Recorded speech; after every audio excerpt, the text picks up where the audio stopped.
We lost my father when I was 19 to cancer. Had to go to work, left USC Film School with tears running down my eyes, realizing I couldn't afford to go back to college.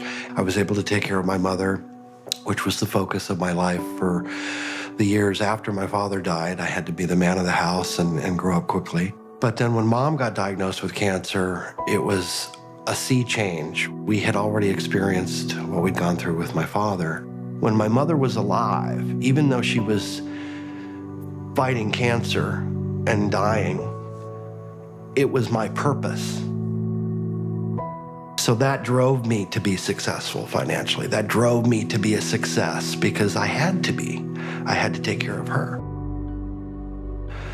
But when she died, all of that stopped. I found I was lacking the motive. My purpose was gone.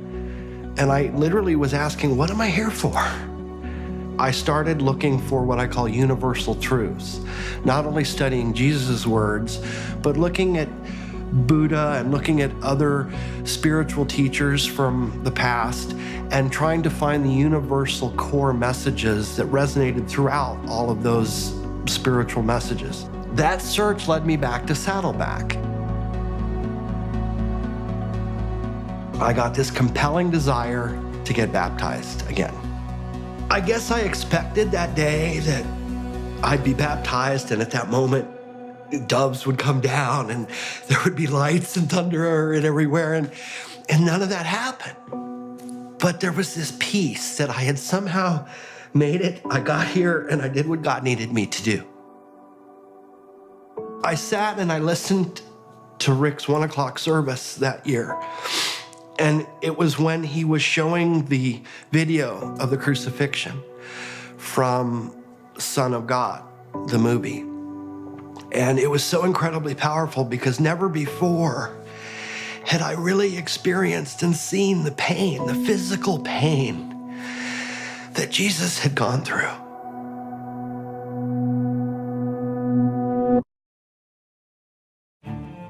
I was challenged again. My whole life got turned upside down. I came home and was attacked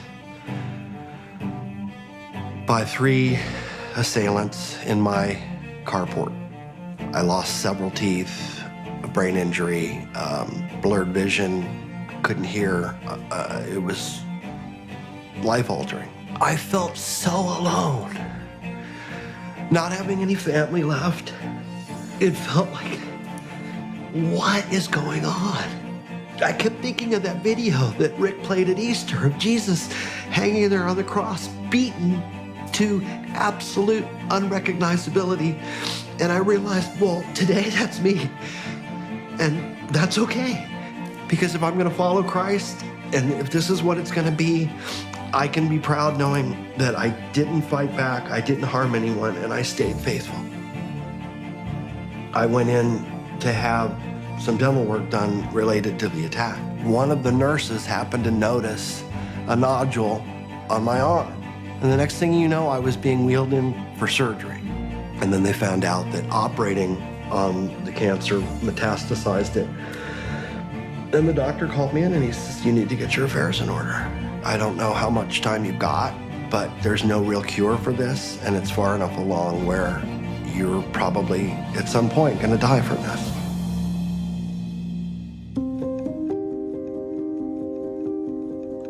And I was in shock.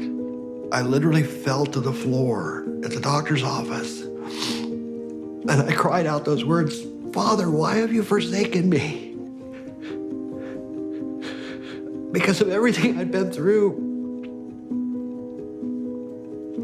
and all my faith.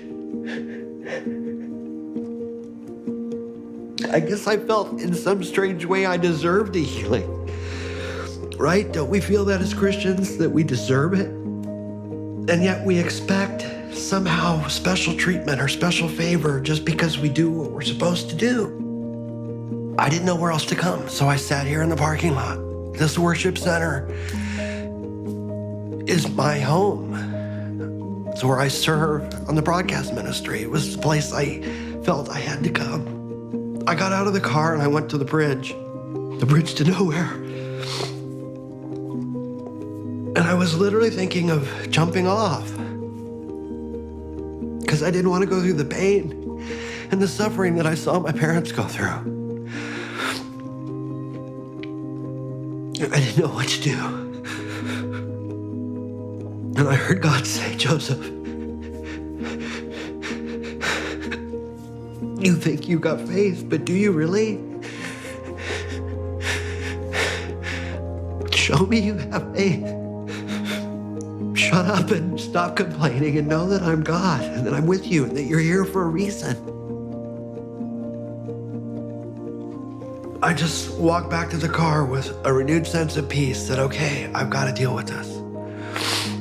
And I've got to continue to stay focused on Saddleback and my service to Christ.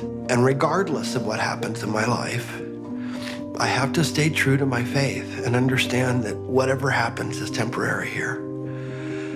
And like Paul said, I'm not going to give thanks for cancer, but I'm going to give thanks that I've got my Saddleback family to get me through. As someone who was alone with no family left, Saddleback is the reason I've made it through. If it wasn't for my Saddleback church family, I don't know where I'd be.